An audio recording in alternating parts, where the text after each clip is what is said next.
Around the world, young people face two major barriers to quality education: financial and informational barriers. Let's take Indonesia as an example.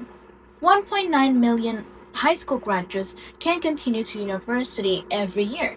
That's 5 out of 10 students who are forced to forget and give up their dreams, not because they lack of potential, but because they lack access.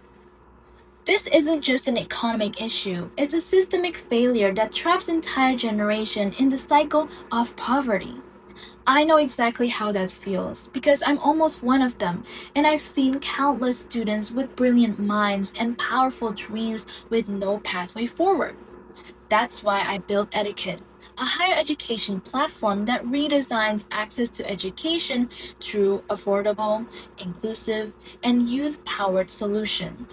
If I were to design policies to ensure equitable learning, we need a two-pillar policy framework.